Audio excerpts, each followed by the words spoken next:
Olá, seja bem-vindo e bem-vinda! Hoje temos mais uma atividade do ciclo de palestras dos cursos de pós-graduação Lato Sensu, da Agência de Educação Digital e à Distância da UFMS. Se você está chegando agora por aqui, sempre na última semana do mês, nós vamos receber no canal da GEAD convidados e convidadas muito especiais, grandes pesquisadores e pesquisadoras de cada área, trazendo conteúdo de qualidade e contextualizado com as demandas de atuação profissional de vocês, futuros especialistas. Essas conversas serão mediadas pelos nossos coordenadores de curso, que convidaram pesquisadores especialistas em diversas temáticas relacionadas às áreas de atuação dos cursos, para tornar possível essa ação que vai agregar outras oportunidades de aprendizagem na sua trajetória da pós-graduação.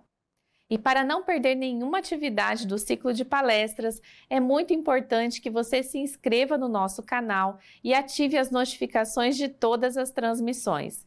Você também pode convidar outras pessoas para acompanharem o ciclo de palestras no canal da GEAD. Quem assistir ao vivo receberá um certificado de participação. É importante lembrar que todas as palestras ficarão disponíveis no nosso canal, caso você queira compartilhar ou assistir novamente. Queremos agradecer nossa convidada de hoje, que reservou um tempo na sua agenda de forma voluntária para se conectar conosco e compartilhar conhecimentos nesse espaço virtual. E agora passo a palavra para o professor Álvaro José dos Santos Gomes, coordenador do curso de Linguística Aplicada em Ensino de Línguas, para conduzir as atividades de hoje. Desejamos uma excelente palestra e até breve!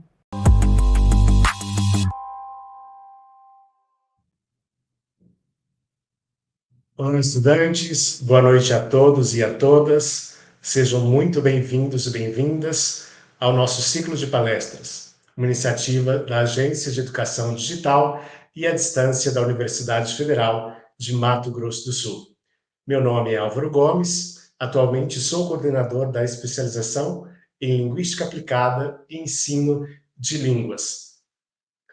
Antes de prosseguirmos, gostaria de fazer um convite especial a todos vocês para curtir o nosso canal no YouTube e, se possível, realizar a inscrição também nele.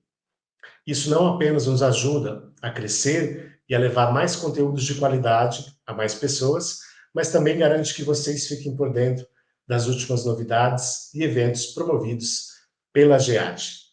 Hoje, temos o prazer de receber em nossos estúdios da UFMS Digital uma convidada ilustre para conduzir a palestra Letramentos e Feminismos. Nossa convidada nos guiará por este tema fascinante durante 40 minutos, seguidos de uma sessão de debate de 20 minutos. Será uma ótima oportunidade para trocarmos ideias e esclarecermos dúvidas sobre o tema. Então, não hesite em escrever suas perguntas e comentários no nosso chat da transmissão ao vivo. Gostaria de lembrar que, ao final da transmissão, disponibilizaremos um link com a lista de presença para todos os participantes que nos acompanharam ao vivo. Essa lista será utilizada para emissão de certificados de participação. Sem mais delongas, é com grande entusiasmo que convidamos a professora doutora Fabiana Biondo para dar início à nossa palestra. Fabiana Biondo é professora e pesquisadora apaixonada pelas linguagens e feminismos. Tudo no plural, como muito bem ela pontuou na sua mini-biografia. É graduada e mestre em letras pela UEM, doutora em linguística aplicada pela USP e pós-doutora pela USP, e mãe de uma menina linda e 4 pets. Compartilha conhecimento com os membros do GELF, da UFMS, grupo de pesquisa cadastrado no CNPq. Este grupo ela criou com grande amor e o qual tem lhe proporcionado muitos afetos. Integra orgulhosamente a Comissão de Diversidade da Abralim e o Grupo de Trabalho de Transculturalidade, Linguagem e Educação da ANPO. Ultimamente, tem amado ficar com suas amigas e amigos e estudar sobre redes sociais, diversidades, feminismos e letramentos. Sejam todos muito bem-vindos e bem-vindas, e eu estendo essa cordial boa noite à professora Fabiana, que muito gentilmente aceitou o nosso convite e aqui está conosco neste feriado. Boa noite, Fabiana. Boa noite, Álvaro. Boa noite a todos, a todas que estão nos assistindo. Feriado com frio, né? Coisa boa. Coisa boa. Então, gente, eu começo agradecendo. Obrigada, né, Álvaro, pela apresentação tão afetiva, que vai para além dos nossos lates da vida, né? Fala um pouquinho da nossa vida pessoal também, eu acho que isso é muito importante. Eu começo, então, agradecendo imensamente seu convite, professor Álvaro Gomes, colega, amigo querido, pelo convite, por essa oportunidade de estar aqui participando dessas aulas abertas, né, desse ciclo de palestras, e peço até licença para me adentrar um pouco mais aqui nas questões dos afetos, né, e dizer que, para mim, é uma alegria muito grande estar aqui falando com os alunos das nossas especializações, né, da UFMS, mas, sobretudo, sou com os alunos da especialização em Linguística Aplicada e Ensino de Línguas, que, na verdade, é uma especialização que começou como um sonho, né, nós sonhamos muito a construção, e depois construímos, né, iniciamos a construção dessa pós-graduação, nossa especialização em Linguística Aplicada e Ensino de Línguas, inicialmente sem recurso nenhum, né, eu até gostaria de lembrar o nome aqui das professoras que sonharam isso junto comigo, professora Patrícia Graciela, professora Elane de Moraes, professora Daniela Kanashiro e professora Nara Takaki. Nós começamos com 30 alunos, né, essa especialização, e o nosso objetivo naquele momento, ou nosso sonho mesmo naquele momento, porque foi realmente um sonho, né, que a gente colocou em prática, que a gente trabalhou muito para colocar em prática, era integrar mais as questões educacionais, sobretudo os professores da educação básica, nos nossos cursos da UFMS, voltados a linguagens, e não só na graduação, mas também na pós, né? Então, a especialização para a gente foi um passo muito importante, muito especial para a gente, na consolidação desse sonho de estreitar essa ponte com os professores da educação básica, né? E essa especialização cresceu muito, como diz a professora Patrícia, é um filho que criou asas e voou, e a gente já fica muito orgulhosa, nós ficamos muito orgulhosas disso, porque acho que é sinal de que nós o criamos bem, né? E, enfim, e foi também essa especialização, que acabou gerando um outro fruto muito bacana, muito legal, que foi a linha de Linguagens, Identidades e Ensino do nosso PPGEL, que é a nossa pós-estricto sensu, mestrado e doutorado em Estudos de Linguagens da UFMS, né? As demandas realmente ligadas a esse ensino de línguas, a questões educacionais relacionadas à linguagem, esses professores da educação básica se mostraram presentes na especialização e depois também foram se materializando nessa linha, que também começou menorzinha, mas hoje a gente tem a honra, o orgulho, a alegria de dizer que essa linha cresceu muito e hoje é a maior linha do nosso programa de pós-graduação em Estudos de Linguagens da UFMS. E tudo começou com esse nosso sonho, com esse curso de especialização em Linguística Aplicada e Ensino de Línguas. E a gente tinha mais ou menos 30 alunos, como eu disse, e eu acabei de saber com o professor Álvaro, coordenador, que nós temos mais de 1.000 alunos agora, né? Olha só, né? Então, a gente realmente fica muito feliz com isso, e realmente, esse a gente eu tenho um carinho muito especial, nós temos um carinho muito especial, então é uma alegria, uma gratidão, poder estar aqui com vocês e trocar um pouco de ideias e conversar um pouco com vocês sobre esse tema que eu me proponho hoje a falar, letramentos e feminismos, né? Mas, vamos lá, tendo dito tudo isso, né, o que me cabe hoje tem a ver realmente com essa relação entre o que a gente entende por letramentos e o que a gente entende por feminismos, né? E aí, gente, essa é uma relação que já vem me motivando e a partir da qual eu venho desenvolvendo pesquisas e estudos, eu e meus alunos de iniciação, mestrado e doutorado, né, já há algum tempo, sobretudo a partir de 2015, mais ou menos, começa um pouco antes, mas sobretudo a partir de 2015, E, de uma forma bem geral, assim, né, por que pensar nessa relação entre letramentos e feminismos, né? Letramentos é um conceito extremamente multifacetado, extremamente complexo, mas só para introduzir a nossa conversa, para situar um pouco isso, e essa relação que a gente faz aqui, o que eu faço aqui, na verdade, falar de letramentos ou trabalhar com letramentos é trabalhar com a língua ou com a linguagem, ou com as linguagens ou com as línguas em uso, ou seja, em práticas sociais, né? Práticas que a gente chama de práticas letradas, né, e situadas. Até porque a gente já descobriu há bastante tempo, né, no campo dos estudos de linguagens, que são esses contextos situados, são essas situações específicas de uso da linguagem que determinam os sentidos que estão ali postos, né? Então, cada situação de uso da linguagem está imensamente imbricada de questões sociais, de questões ideológicas, né, de relações de poder. Trocando em miúdos, ou falando de uma forma bem mais simples, não existe prática de linguagem que seja neutra, em termos ideológicos, em termos sociais, em termos de relações de poder, né? Então, falar em letramentos é olhar para as línguas e para linguagens a partir disso, a partir dessa perspectiva. E é aí que entra também, né, e que mais especificamente me interessa as questões que estão ligadas a essas práticas de linguagem sobre feminismos. E aí que a gente vai conversando um pouco por aqui.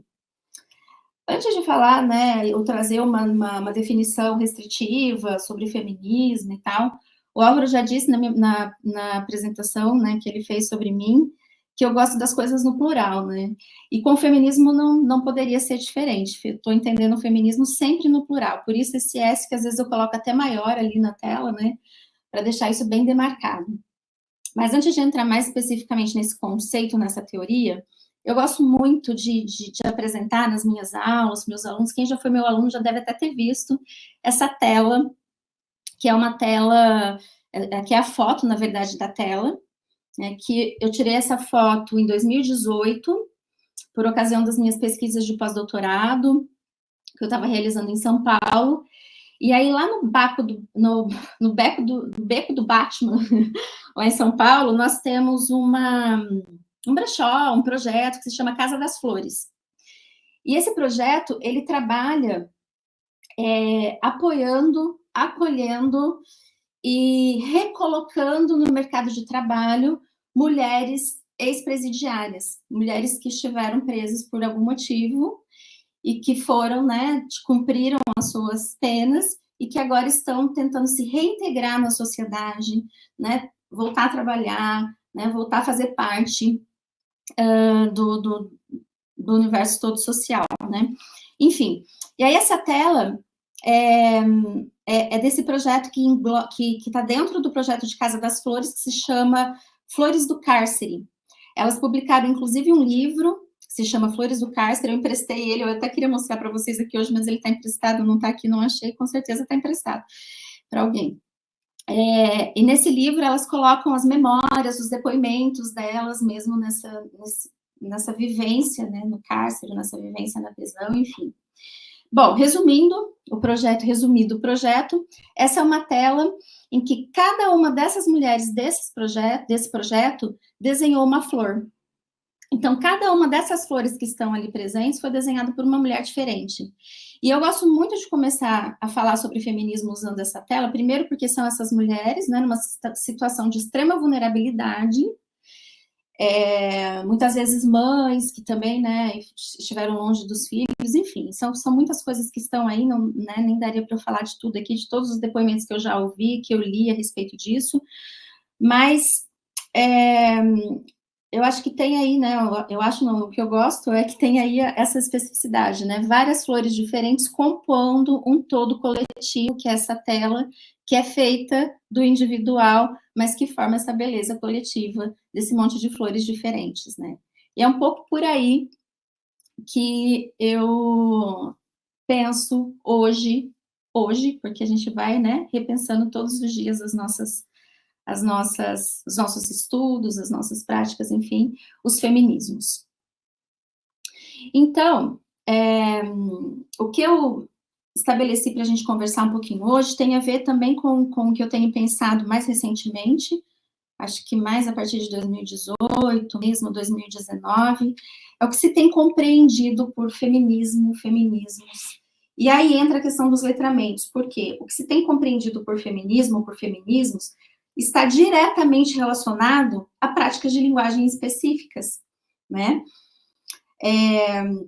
Então, nós não podemos, de modo algum, dizer que há uma única compreensão ou uma única definição de feminismo que valha, ou que se valha por, né, que valha pelo conceito como um todo.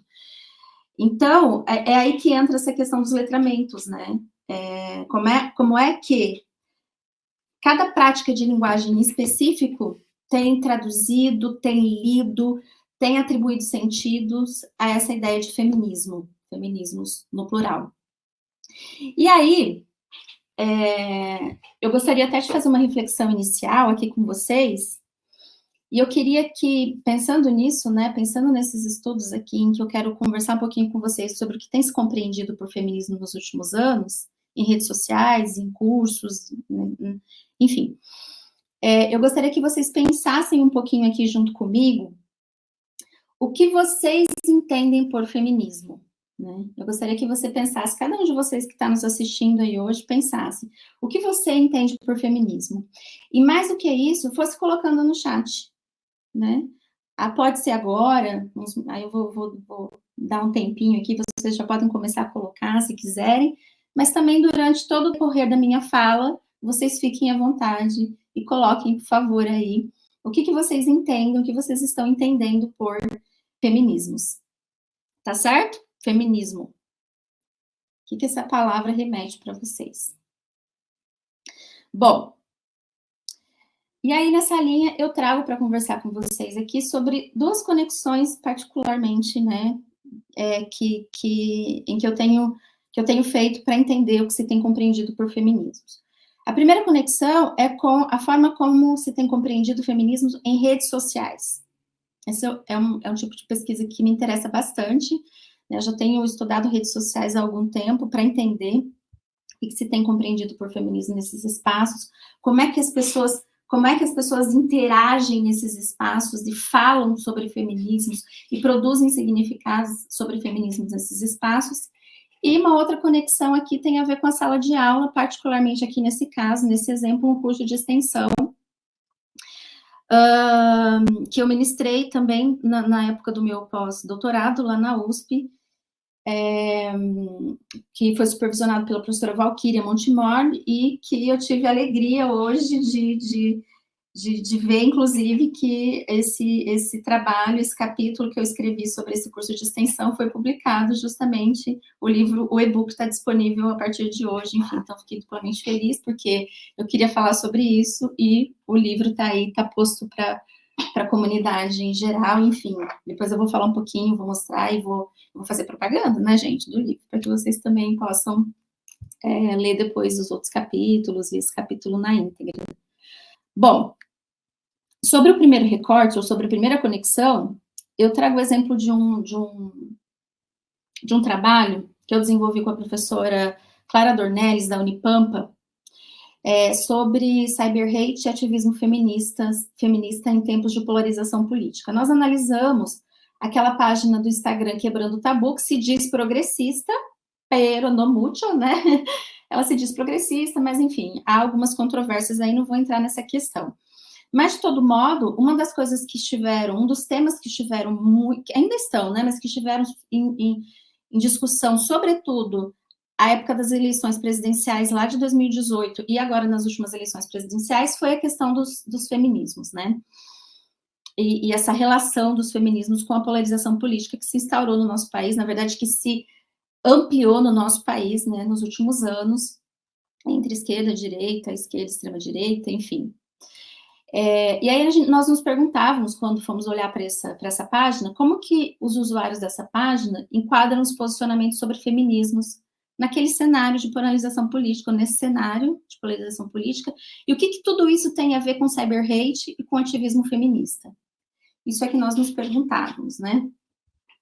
E aí, nós fizemos um recorte na página, selecionamos todos os posts que foram dos meses de primeiro e segundo turno das eleições presidenciais, de 1 de setembro a 28 de outubro, foram feitas nessa página pelos moderadores 431 posts. Esses posts geraram milhares e milhares e milhares de discussões, né, em torno de várias temáticas, e aí nós selecionamos só aqueles posts entre esses 431 que falavam especificamente sobre feminismo, que traziam essa questão mais explicitamente. Nós identificamos 12 posts, esse conjunto de 431 falando sobre feminismos, e esses posts geraram mais de 837 mil curtidas e mais de 11 mil comentários. Esses 11 mil comentários é o que nos interessaram e que nos serviram de dados, de corpos, para a gente fazer essa pesquisa. Bom, eu vou falar sobre esses dados para a gente começar a entender um pouco o que se tem compreendido por feminismo nesses espaços. Mas antes, e eu deixo em alguns momentos da apresentação, vocês vão ver uma lâmpadazinha assim, né? Que é para chamar atenção mesmo, essa ideia de chamar atenção, e depois eu vou retomar elas no final para fechar a discussão. E uma primeira coisa que me chama atenção, para a qual eu chamo a atenção de vocês, é que desses 12 posts que a gente estudou, com os seus mais de 11 mil comentários, só 3 mencionaram explicitamente questões interseccionais, ou seja, questões ligadas ao feminismo e ligadas a mulheres, mas também ligadas à raça, à sexualidade, a gênero numa perspectiva mais ampla, né? Foram 3, os que traziam uns vídeos das cantoras Izzy e da Pitty, que mencionaram a importância da desconstrução dessa categoria mulher dentro dos movimentos, e aí já pensando na questão do feminismo negro, né, do feminismo interseccional, etc. e tal. E um post da escritora Chimamanda, que trazia uma fala da escritora Chimamanda sobre a diversidade de representações de mulheres e de feministas. Então, já fica essa luzinha aí acesa para a gente, né? Porque se a gente está pensando num movimento que se diz diverso, né? Que se diz ligado à diversidade, que se diz amplo, que se diz interseccional, por que dos 12 posts falando sobre feminismos, apenas 3 tocaram nessas questões? Essa é uma coisa interessante que a gente vai amarrar depois.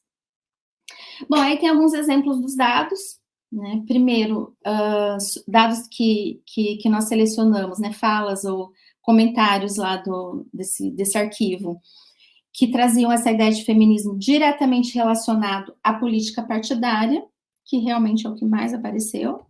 Então, por exemplo, com cyber hate explícito, ou seja, essa coisa do ódio explícito, né?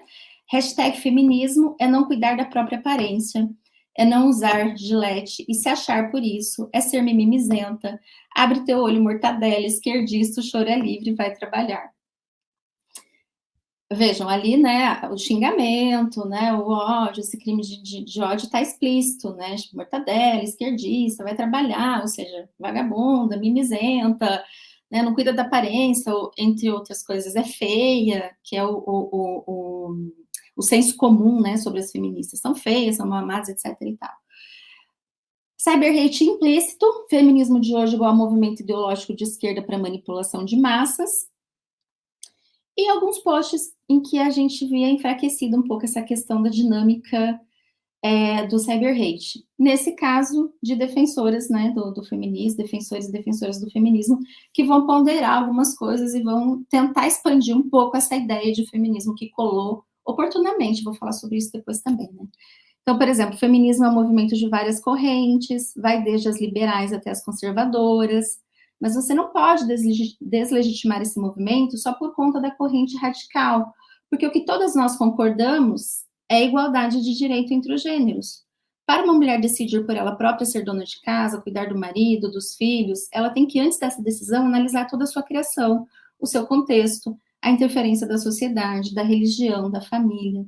Existe uma linha muito tênue aí. Mas a coisa piora um pouco mais, né, porque nós temos muitos exemplos de comentários do feminismo como um movimento extremista de mulheres não femininas e que odeiam homens. Por exemplo, um comentário aqui de uma das participantes lá dessa comunidade, né, dessa página do Instagram. Feminismo é você cagar na rua, depredar igrejas e santos, fazer sexo no altar, né, anarquizar Jesus, chamar Maria de vagabunda, etc. e tal, não usar desodorante, ou aquele senso comum, o feminismo é ser contra os homens, isso é um senso comum já previsto na literatura feminista há muito tempo, né? Ou ainda, feminismo, aí um comentário mais ponderador, né? Feminismo é a igualdade dos gêneros, o contrário do machismo, é o feminino, é o feminismo, não o feminismo. O feminismo é bom porque é a favor tanto dos homens quanto das mulheres, etc e tal, né? Por isso, tanto o machismo quanto o feminismo são coisas ruins, enquanto o feminismo não. Ou então, o feminismo é sinônimo de igualdade. Bom, trazido esses exemplos, são pouquíssimos, né? Mas para ilustrar um pouco do que realmente acontece em práticas de linguagem contemporâneas em redes sociais, na internet, eu vou tentar analisar um pouquinho aqui com vocês o que a gente tem a partir desses depoimentos. Primeira coisa que ficou clara no conjunto de todos os depoimentos, no conjunto de todos os comentários que nós analisamos, só há 2 principais posicionamentos sobre feminismos, não tem meio termo, que também com a polarização esquerda e extrema-direita da época, né? Então, assim, se a gente tem uma polarização política entre esquerda e direita na época, também a gente tem um ativismo feminista nas redes construído a partir dessa polarização e também de modo polarizado, né? Então, nós temos um feminismo que acompanha a polarização na construção desse ativismo feminista. E eu acho que isso é uma questão muito importante para a gente pensar em termos de ativismo mesmo, né? Em termos de ativismo feminista nesse caso. E aí, os 2 principais posicionamentos são aqueles favoráveis ao feminismo, que se alinham com os posts feitos pelos moderadores, e aqueles contrários. Então, só tem esses 2. Ou é totalmente favorável, ou é totalmente contrário. Os contrários se desalinham com os posts da página e com os comentários que se alinham à página, né? E aí, como os comentários favoráveis, eles eram mais, assim, de uma forma mais... Eles eram mais homogêneos, né? Liberdade, igualdade... E geralmente para rebater comentários contrários das pessoas que entravam para questionar os posts da página, nós recortamos e analisamos os enquadres dos comentários do tipo 2, dos comentários contrários aos feminismos e que se desalinham com os posts da página. E aí nós também só identificamos 2 principais enquadres sobre o que é feminismo para essas pessoas. O feminismo sendo um movimento diretamente relacionado à política partidária, de esquerda, e o feminismo como um movimento extremista de mulheres não femininas e que odeiam homens, que são os exemplos que eu já mostrei para vocês, né? Eu trouxe alguns exemplos já pensando nisso e agora mostro de onde que a gente tirou isso. Bom, e aí algumas conexões importantes que surgiram dessas observações. Primeiro, há uma reprodução de perspectivas totalizantes, mesmo entre os comentários que reagem aos enquadramentos negativos. Por quê? E aí eu volto naquela lâmpadazinha que eu falei que chamei a atenção de vocês lá, né? Só 3 posts falam de questões interseccionais do feminismo, e nos comentários é a mesma coisa. Por apagamento, esses enquadros que a gente observa muitas vezes ignoram ou reforçam muito pouco a questão da interseccionalidade, ou seja, o atravessamento identitário, as questões pertinentes a movimentos feministas decoloniais, contracoloniais, ou seja, que consideram as particularidades das mulheres negras, das questões racistas, das condições socioeconômicas das pessoas, né, as questões étnicas, as questões relacionadas à sexualidade, e por aí vai. Então, essa é uma questão interessante, que mostra, ainda naquela direção, né, que eu vinha falando para vocês, como é limitado, né, como são limitadas as discussões sobre feminismo nesses espaços. No entanto, tem algumas coisas positivas, né, por exemplo, os comentários positivos, quando eles vêm para rebater os comentários de ódio, né, de xingamento, ou a potência do cyber hate, eles colocam em primeiro plano o tema em pauta, e não a polarização político-partidária. Então, eles tentam resgatar isso. Não, gente, mas nós estamos falando de feminismo, nós não estamos falando de, sei lá, PT versus Bolsonaro, né? A gente está falando de um movimento que é maior do que isso, embora tenha, né, em geral, politicamente tenha sido defendido como um movimento de esquerda, sim, né? Mas, assim, que ultrapassa essas questões político-partidárias. Mas também esses comentários vão amenizando esses crimes, essas questões de ódio, mas também não fogem muito disso, como eu disse, não vão entrar muito nessas questões mais interseccionais. Nós também percebemos a reprodução de dessas estruturas dualistas que responderam para o tal do efeito manada, que a gente já conhece muito bem, típico das mídias sociais digitais atuais, né? Porque a grande maioria dos comentários é contra o feminismo, numa página que se posiciona a favor do feminismo, então são comentários que entram para rebater e geram o tal do efeito manada que a gente já conhece em redes sociais, né? Muitos desses perfis são bots, são os robôs, os famosos robôs da internet, né? Que vão rebater, inclusive, os ganhos dos feminismos em termos de pautas, de equidade, de humanização, que a página tenta muito bem salientar. Muitos dos comentários negativos, então, indiciam essa existência de cyber-hate, tanto de forma direta quanto indireta, contribuindo para uma generalização, para uma simplificação da questão, o que, por repetição, reforça e amplia o escopo de uma verdade única sobre o feminismo, já bastante disseminada no Brasil e no mundo, mas, sobretudo, no Brasil, como vão apontar algumas teóricas feministas, sobretudo a Duarte. Vou falar disso depois, né? Essas discussões também reproduzem tensões típicas do embate histórico entre ativistas feministas e seus opositores, só que estão amplificadas agora imensamente pela velocidade da comunicação ubíqua, a gente sabe disso, né? E o ativismo feminista colabora para amenizar o cyber-hate de alguma forma, mas sem ampliar muito as discussões. Em geral, gente, o debate nesses espaços é um artifício reiterado para uma disputa política oportuna e, por vezes, ingênua entre esquerda e direita partidárias. É isso que a gente tem percebido, não só por meio desses exemplos, mas por meio de vários outros corpos de redes sociais que acompanham as pesquisas do nosso grupo, do grupo de estudos em linguagens femininas, sobre o qual eu vou falar também no final. Bom, uma outra conexão, então, pensando nessas práticas de linguagem relacionadas ao feminismo, aos feminismos, né, é um curso de extensão, que, como eu já havia dito, tem até uma foto aqui, né, para mostrar também os afetos aí presentes nesse curso. Foi um curso muito legal, né, muitas pessoas, muitas mulheres participaram, tinha só um homem participando desse curso, infelizmente, ele nem tá nessa foto do último dia, porque acho que ele tinha saído já. Ah, não, ele tá sim, tá lá escondidinho, agora que eu vi ele lá. Tá atrás da moça de vermelho. Mas, enfim, né, e nesse curso, foi um curso que eu ministrei em início de 2020, início de 2019, 2020, bom, não lembro agora, lá na USP, e o tema do curso, né, o que é feminismo para você? Desreconstrução de sentidos em um curso de extensão. Não está mais no Prelo, gente, foi publicado hoje, mas ainda coloquei aqui no Prelo. É o capítulo daquele livro que eu falei do e-book que saiu hoje, tá? Bom, nesse curso, 2020, tá aqui, ó, agora achei, então foi janeiro de 2020, gente. Nós realizamos algumas atividades colaborativas de produção de significados sobre feminismo numa perspectiva interseccional. Isso aconteceu, não foi nem janeiro, ó, fevereiro, ainda bem que a gente anota, né? 5 e 7 de fevereiro de 2020 na USP. Foi um curso de extensão e também foi uma disciplina da USP que aconteceu durante os cursos de verão da Faculdade de Filosofia, Letras e Ciências Humanas lá da USP.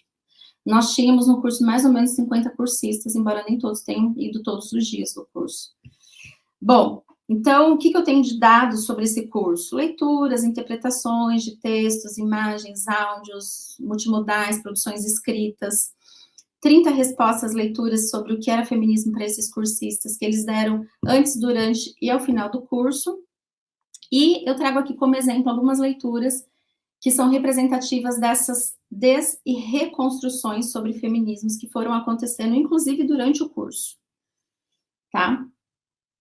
Mas já chama atenção aqui, já coloca em destaque aqui, que os exemplos remetem a um hábito interpretativo comum sobre feminismos, e bastante identificado também no curso de extensão, mesmo antes da gente discutir sobre outras correntes, que vão ser chamadas de pós-feministas e tal, né? É uma inclinação para uma leitura de homogeneização da categoria mulheres, que não leva em consideração a amplitude da identidade de mulheres, ou das identidades possíveis para mulheres, né, de mulheres. Então, ou seja, as questões interseccionais, tá? Bom, e aí tem alguns exemplos que vão nessa direção também, feminismo diretamente relacionado à política partidária, num hábitos interpretativo de homogeneização da categoria das mulheres. Por exemplo, né, feminismo é um conjunto de ações que visam propiciar melhores condições de vida às mulheres, respeitando as suas escolhas, as igualdades de direitos, fica muito nisso, né? Ampliando a liberdade, a igualdade de direitos para ser melhor, para ter mais condições humanas, para se desenvolver, é um movimento de libertação das mulheres, pelo fim do patriarcado, da opressão, enfim, um hábitos interpretativo, ou seja, uma leitura do feminismo ainda de mulheres muito no geral, né?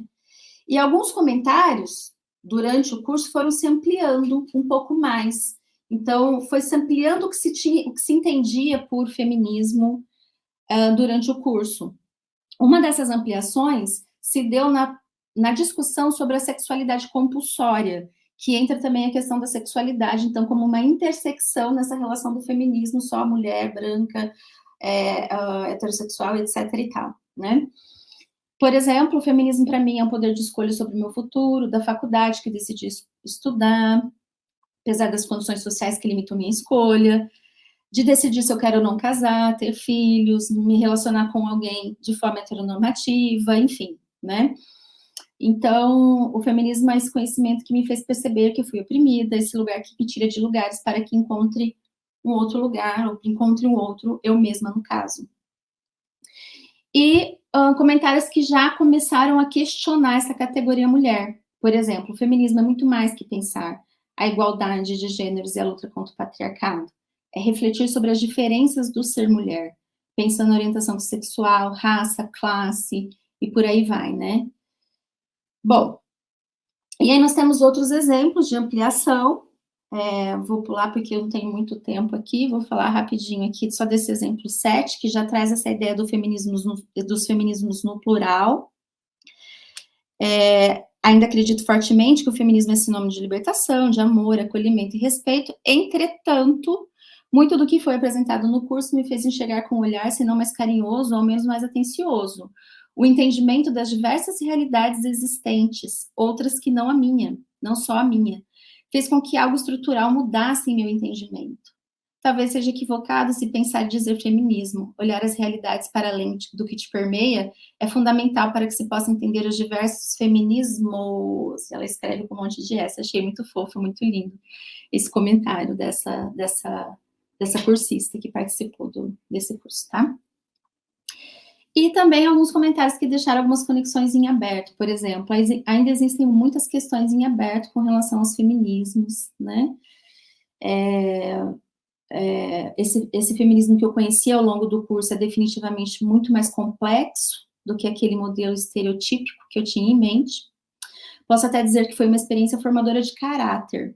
Fico feliz em ter escutado e deixado manifestar dentro de mim a chama da inquietação e do questionamento. Aí ela fala mais algumas coisas, né, e ela diz que ela vai continuar a ler e descobrir mais sobre esse feminismo, que esse era o plano dela. Bom, então o que esses exemplos mostram no âmbito desse curso de extensão, né, que realmente queria dar uma chacoalhada aí nos sentidos e nas leituras possíveis sobre feminismo, sobre o que se tem compreendido por feminismo. Eu até trago uma fala minha no capítulo que eu falei para vocês, né, do livro que saiu hoje, que fala sobre esse curso de extensão, em que eu apresento muito mais, né, o que foi esse curso, mais exemplos, mais análises, mais comentários, mas eles me chamam muita atenção e eu acho que o que está impresso, né, nesse tipo de comentários, nesse tipo de desconstrução, de reconstrução dos sentidos possíveis para a ideia de feminismo, alguma das coisas que eu fui aprendendo nos meus cursos, com a minha graduação em letras, com o meu mestrado em letras, minha graduação em letras na UEM, meu mestrado em letras na Unicamp, e depois com a professora Valquíria, meu mestrado na UEM, meu doutorado na Unicamp, e depois com a professora Valquíria no pós-doutorado na USP, e eu realmente sou muito grata a todos os professores e todo mundo que fez parte, né, todos que fizeram parte dessa minha formação, porque foi nesses contextos formadores e a partir dos afetos que deles surgiram, e das pessoas e das relações humanas que também surgiram nesses espaços de estudo, é que eu venho pensando nessa ideia de construir, desconstruir, reconstruir sentidos e realidades, ampliando leituras, enxergando de outras formas, olhando por vários ângulos, suportar e lidar com o conflito, trazê-lo para a cena principal, acolhendo diferenças, ressignificar. Essa é uma visão minha que tem muito a ver com essa questão do feminismo, né? Porque realmente o que a gente tem muito forte em termos de senso comum é esse conflito mesmo sobre o que seria o que não seria feminismo, né? E esse conflito de posições e de posicionamento e de opiniões sobre o feminismo. E aí, quando a gente vai olhar, né, para práticas de linguagem diferentes, a gente percebe que há vários ângulos e várias formas de lidar com isso. E é preciso suportar o conflito. É preciso trazer esse conflito para a cena principal, para lidar com ele e para colher diferenças e para ressignificar, né? Por exemplo, o que se entende por feminismo. Por quê? Como eu havia dito, e agora entro um pouquinho nessas questões teóricas, para já ir dando... começando a fechar minha fala aqui, né, existe uma imagem muito negativa do feminismo no Brasil, e no mundo todo, mas sobretudo no Brasil, como a Duarte bem lembrou. Aqui, o movimento no Brasil, apesar dele ter muitas vitórias, ele não conseguiu evitar que um forte preconceito isolasse esse termo, esse nome feminismo, né? Então, esse nome ele foi transformado em sinônimo de mulher amada, machona, feia e etc., com todas as conotações pejorativas que esses termos carregam nas nossas práticas, nas práticas de linguagem na nossa sociedade, né? Então, vejam, apesar de suas muitas vitórias, e aí, pensando aqui que a gente está numa aula, né, muitos de vocês alunos e tal, eu gostaria de indicar esse livro para vocês, que vai falar dessas vitórias desse movimento feminista no Brasil. E vai trazer muitos ganhos, né, atravessando mais de 50 anos dessa história feminista no Brasil, não só no Brasil, mas na América Latina, Argentina, Chile, todas as coisas que foram alcançadas, né, em prol de questões humanitárias, sobretudo de mulheres, mas não só, também no Brasil e nesses outros países da América Latina. Mas o que colou, né, o que tem colado muitas são essas conotações, esse preconceito sobre o termo, que geralmente também, como a Scott lembra, vem relacionado práticas escandalosas, né, mulheres bravas, ou que querem ser iguais aos homens, ou que odeiam homens, todo esse blá blá blá que a gente já está acostumado a ouvir, a ver reproduzido nas mídias sociais, né? Mas não só nas mídias sociais, e aí eu faço uma ponderação, porque, vejam, gente, eu falei para vocês que feminismo é um complexo, por isso no plural, né? A gente não pode negar, e as teóricas feministas não negam, que a reação de ódio aos homens e a dominação masculina realmente faz parte do complexo bloco feminismo. O que significa que há, sim, feministas que assumem, né, esse ódio ao feminino e tudo, perdão, ao feminino foi ato falho, né, ao masculino, enfim, a dominação masculina, muitas vezes, inclusive, por questões extremas, né, de muita dor, de muito sofrimento que passaram durante a sua vida. No entanto, e oportunamente, optou-se, ainda se opta-se, né, ainda é uma opção naturalizar leituras parciais a respeito do feminismo para desmoralizar o movimento mesmo, né? Eu acho que isso é muito importante.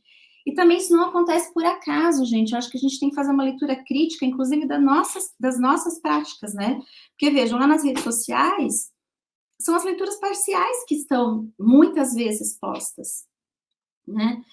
Então, e eu acho que também a gente vem conversando muito sobre essa importância de estreitar essas discussões mais teóricas, mais acadêmicas, com a sociedade como um todo, né? Um curso de extensão, por exemplo, é uma possibilidade, enfim, mas isso ainda é uma questão para a gente pensar, sobretudo quando a gente pensa em como é que essas coisas vão se desdobrar na escola, eu vou chegar lá também, aqui já encaminhando também para o fim, né?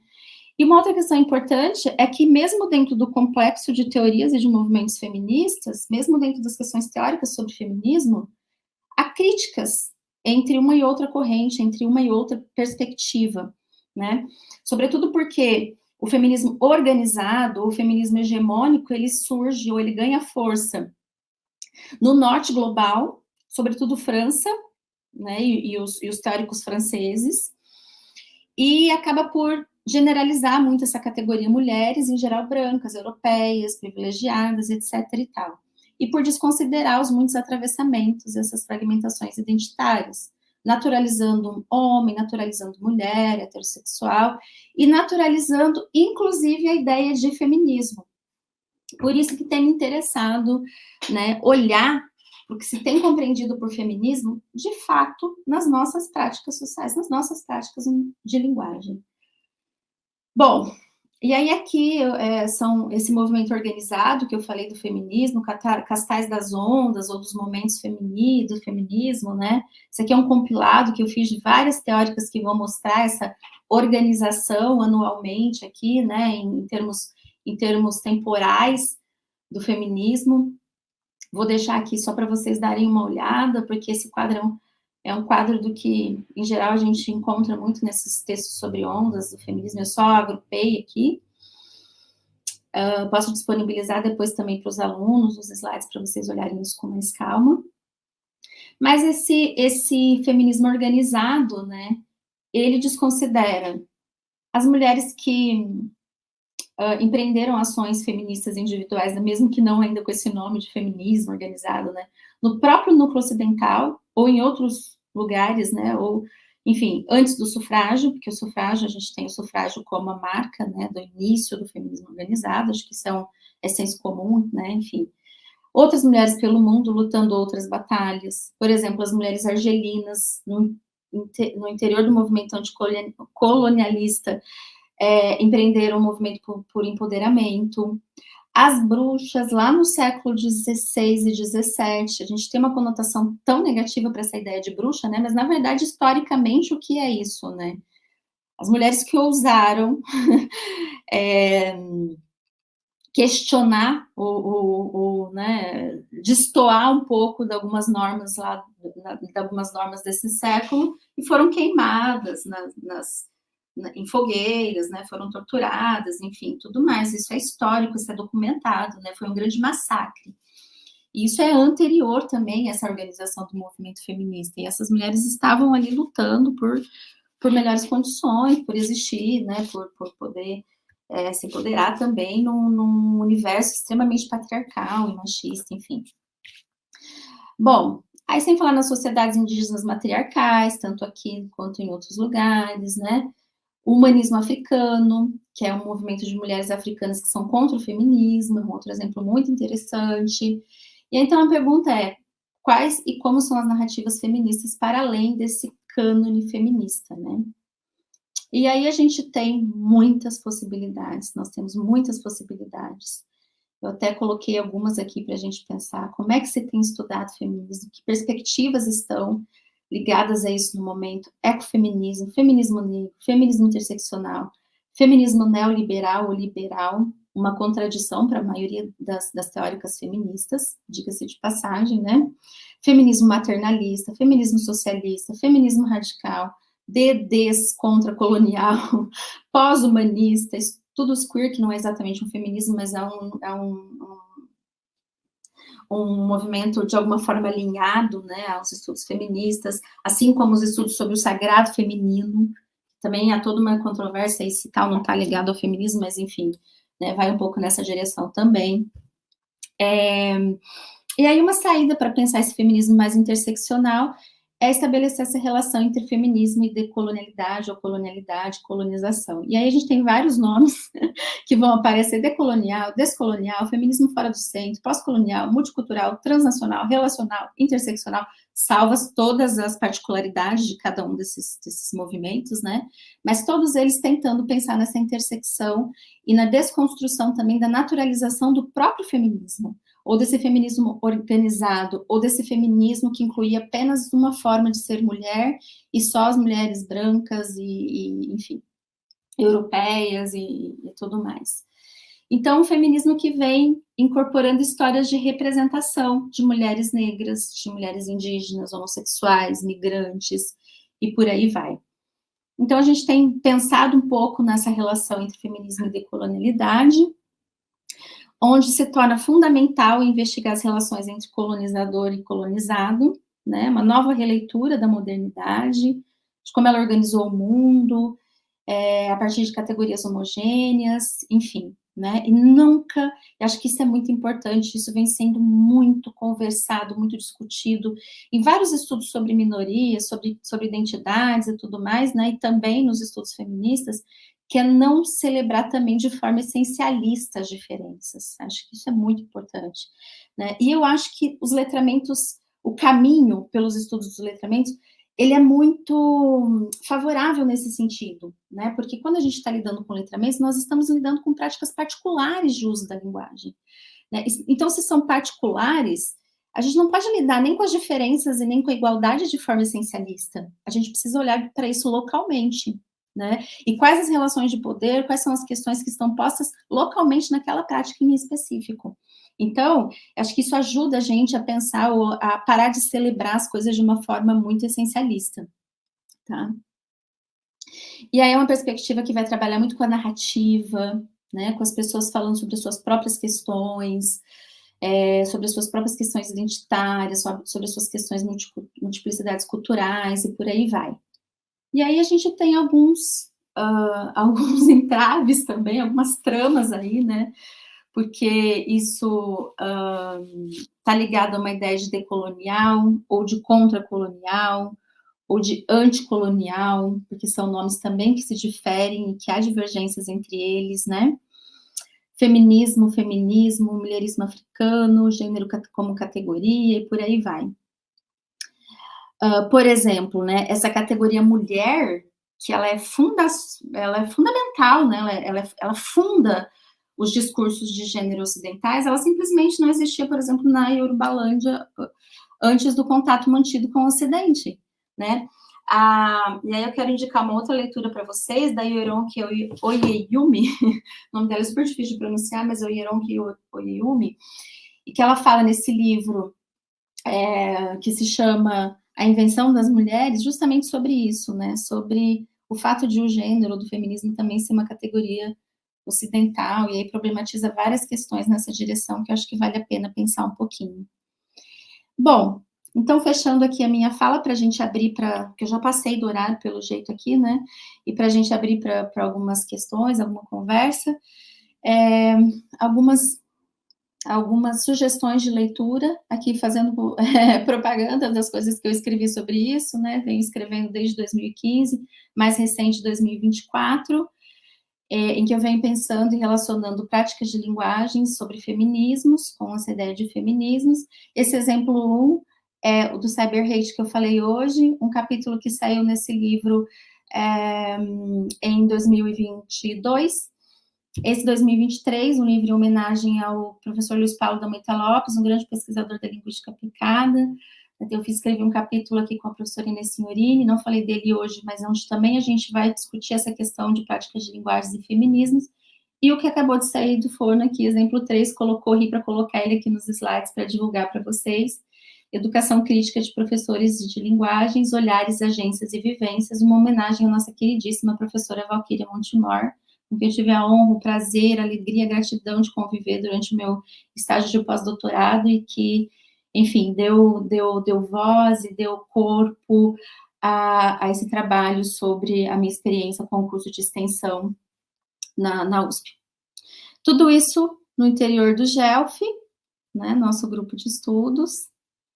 E, enfim, em que vem a Tatiane falando sobre o protagonismo de mulheres indígenas em Andeciso, Mato Grosso do Sul, a Rosinete, que falou sobre o uso de tecnologias digitais para interagir em Kaiowá, na terra indígena Panambi, Lagoa Rica, aqui também no nosso contexto. Estou encerrando, tá, gente? E aí, para finalizar, fica a reflexão, qual a importância de tudo isso na sala de aula? Por que o professor de línguas precisa refletir sobre essas questões? É para doutrinar, gente? Acho que não, né? Bom, e é isso, então. A ideia é olhar um pouco, né, para nós como professores também, como guardiões das palavras, para não deixar também que haja um total esvaziamento de sentido, né, como disse o Sakamoto recentemente numa palestra que ele fez aqui em Campo Grande, desse termo feminismo, inclusive oportunamente, porque às vezes o esvaziamento de sentido é oportuno, né, e meu desejo de que o feminismo seja mais uma dessas palavras germinantes, né, porque como dizia o Nego Bispo, e ele disse em 2021 isso, quando as pessoas reeditam as palavras, que é diferente de repetir, é reeditar, é porque elas são palavras germinantes. O feminismo é uma palavra germinante, sem dúvida. E uma palavra germinante, ela tem trajetória, ela é cosmológica e ela é viva, né? Então é isso. Muito obrigada pela atenção de vocês. Fico à disposição para a gente conversar. Acho que pouquinho, porque eu me passei aqui, perdão. Mas também por e-mail, enfim. Obrigada, gente. Muito obrigada.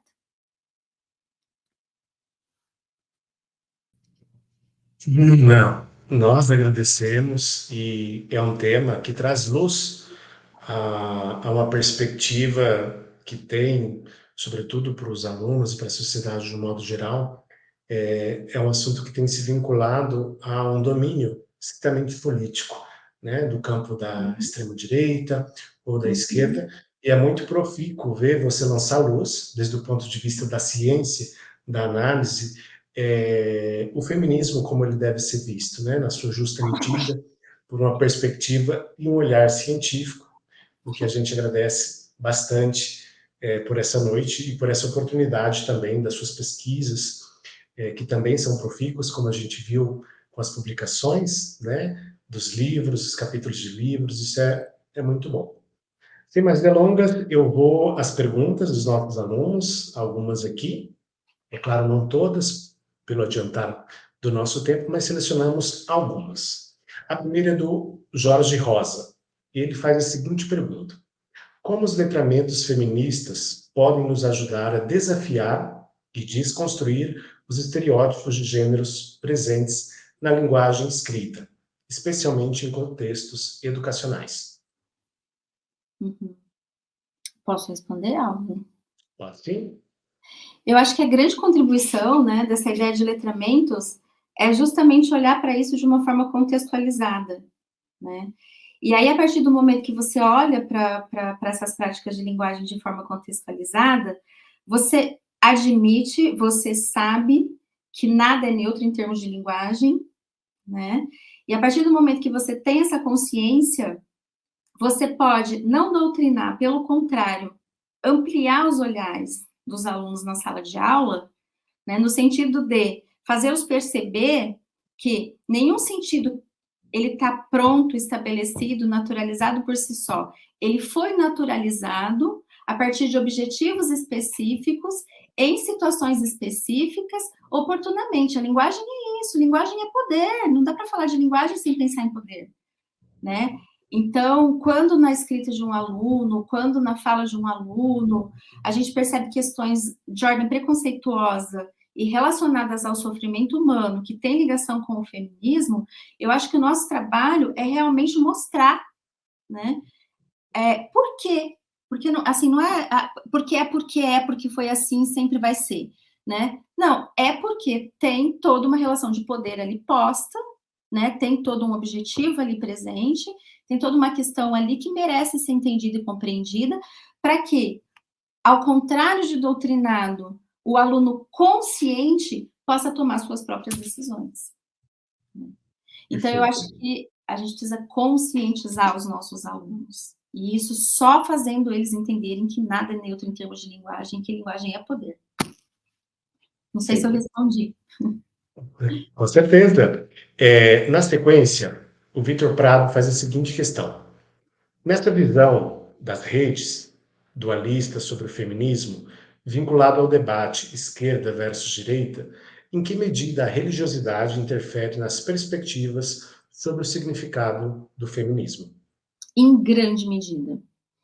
A religiosidade, ela aparece em muitos comentários, né, nas redes sociais, e geralmente ligadas né, a uma ideia de que só é religioso quem é da direita, né, ou que há só uma forma de religião, né, e que as feministas não são religiosas, são bruxas, são abortistas e por aí vai, né? Então a questão religiosa ela perpassa várias das discussões. E aí o que eu percebo nessas discussões, principalmente em redes sociais, é que a grande divergência está numa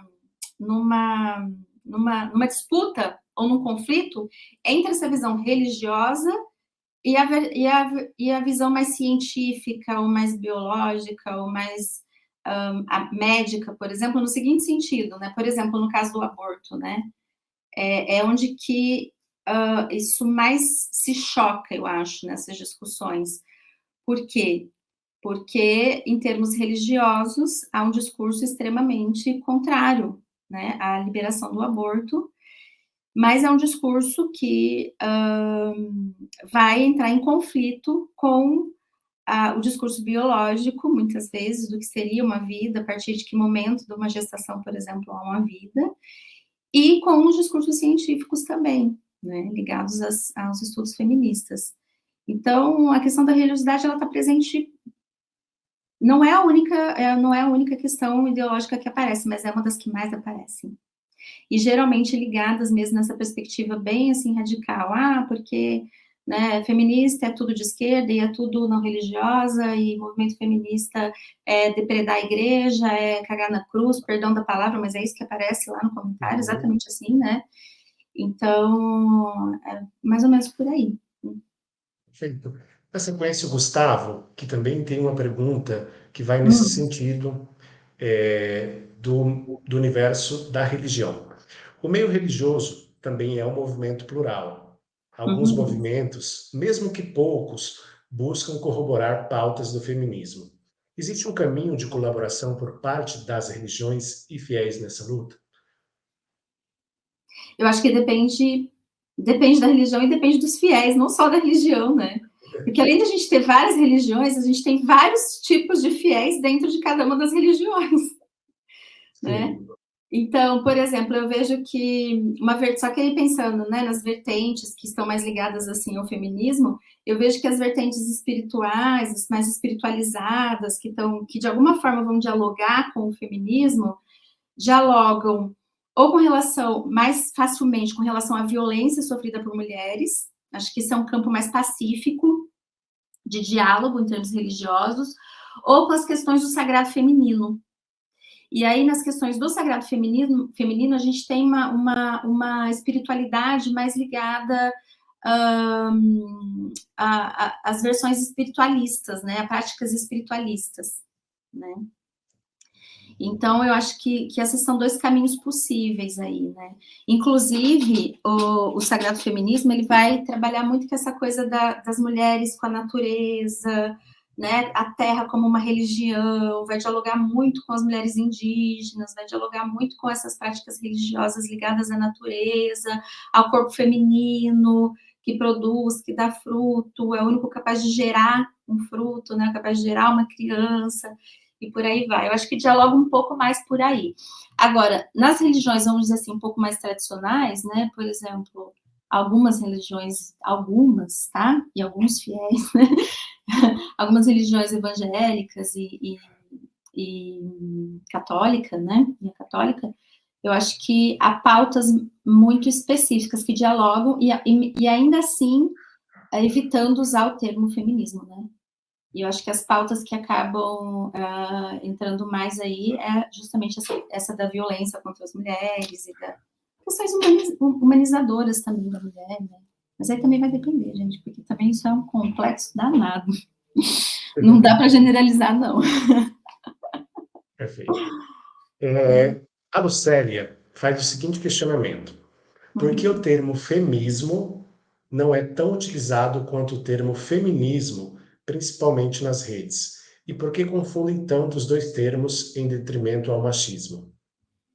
Eu não sei, não consegui ouvir, Álvaro. Eu só ouvi feminismo nos dois. É Perfeito. feminismo? Feminismo, primeiro termo. Femismo. Porque o termo não é tão utilizado quanto o termo feminismo, principalmente nas redes. E por que se confundem tanto os dois termos no detrimento ao machismo? Eu acho que a confusão, vou começar pelo final da pergunta. Eu acho que a confusão tem a ver com esses ismos, né? Com o final do ismo, Uhum. feminismo, machismo, femismo, porque tradicionalmente os ismos são ligados a categorias de opressão, né? Então, por exemplo, machismo, por aí vai. Mas também são ligados a categorias de libertação, como o feminismo, né? Agora, e daí isso acaba confundindo, porque machismo, feminismo, né, acaba uma palavra muito próxima à outra, e como machismo é uma coisa ruim, né, é uma coisa negativa, né, ligada ao patriarcado, muitas vezes tende-se a colocar feminismo nessa linha negativa também. Ah, porque se o machismo são coisas que não valorizam a mulher, ou que são contrárias às mulheres, o feminismo é contrário aos homens, e na verdade não. E aí surgiu uma outra palavra que eu discordo um pouco, eu acho que é bastante usada nas redes sociais, pelo menos nas pesquisas que eu faço, claro que muito menos do que feminismo, porque feminismo tem toda uma tradição, né, que é o femismo, que é um termo que foi, né, criado para estabelecer essa oposição com o machismo e para deixar claro que o feminismo é uma coisa negativa, assim como o machismo, mas o feminismo não. O feminismo é uma coisa positiva, uma luta por igualdade, né, por igualdade de oportunidades, que igualdade também não é igualdade assim, somos todos iguais, não é por aí, né? Há particularidades, mas assim, igualdade de direitos, igualdade de liberdade, igualdade de existência, de ser, de existir, de viver e de ser no mundo, né? E aí o feminismo vai por aí. O feminismo, ele foi criado justamente para se opor ao machismo. Ele é menos usado, claro, do que feminismo, mas é bastante usado até. Sobretudo quando as mulheres, ou alguns homens mesmo, entram para rebater essa ideia que aparece muito nas redes de que feminismo é o contrário do machismo, que também é negativo e tal, né? Aí vem as pessoas explicando, não, o contrário do machismo é o feminismo é outra coisa, e por aí vai. Temos a última pergunta do Rosivaldo Gomes. Ele fala: Oi, Fabiana, parabéns, excelente fala. Nessa perspectiva de construir e reconstruir, como tens proposto, tens pensado sobre o feminismo decolonial a partir dos dados que tens levantado? Que bom, Rosivaldo, que você está por aí, que honra, obrigada por estar participando, por estar me ouvindo. Sim, eu tenho pensado sobre isso, né, nos meus dados, e veja, eu problematizei muito rápido aqui por causa do tempo, mas não só decolonial, porque também esse termo decolonial, em perspectiva contra-colonial, por exemplo, vai gerar muita controvérsia, né, e inclusive como a Oigueron, que eu falei para vocês, fala, nem faz sentido falar em feminismo para algumas comunidades se não for a partir de uma lógica ocidental, né? Quando a gente fala em feminismo, a gente já está pensando numa lógica ocidental, o que de alguma forma anula mesmo o feminismo colonial, decolonial. Entendem isso? Né? Ou seja, anula o feminismo em si, a necessidade do feminismo em si para algumas pessoas, para alguns povos, para alguns... Por quê? Porque quando entra feminismo, porque entra decolonial, você já está numa lógica ocidental para essas pessoas, para esses autores, né? Mas a gente tem sim, Rosivaldo, tentando olhar para isso, né? Sempre tentando olhar para uma perspectiva mais decolonial, por isso olhando para narrativas mais contextualizadas, né? Para as histórias de vida de mulheres ou de outros seres que de alguma forma têm relação com as pautas e com as questões feministas. Mas, especificamente nas redes sociais, a gente ainda vê muito pouco, pelo menos nessas comunidades que eu tenho pesquisado, né? Pode ser que em outras comunidades a gente tenha mais relações com essa questão decolonial. Aliás, essa é uma coisa que eu estou por fazer, dar uma pesquisada para ver se eu acho algumas coisas mais interessantes nessa direção. Fabiana, nós agradecemos imensamente a sua disposição de forma voluntária aqui no feriado conosco e agradecer, né, pela palestra, sem sombra de dúvida, para os alunos que acompanharam, para os alunos que irão depois assistir esse vídeo, muito esclarecedor esse tema. nós da AGEAD e da especialização em linguística aplicada em ensino de línguas, hoje falando como uma das responsáveis por esse curso, né? E só atualizando o dado que o Gustavo nos colocou aqui, nós somos em 1.789 alunos, né? Da primeira semente gerou tantos outros frutos, no que nós agradecemos. Perfeito. Gostaria de agradecer também, especialmente, a nossa equipe de apoio. Hoje contamos com a participação da Bianca, do Vitor e do Gustavo. Lembrando que a emissão dos certificados levam até 60 dias. Assinem a lista de presença, que já foi disponibilizada no chat. E é isso, Fabiana. Muito obrigado. Obrigados a todos e a todas que estiveram conosco. Boa noite. Boa noite.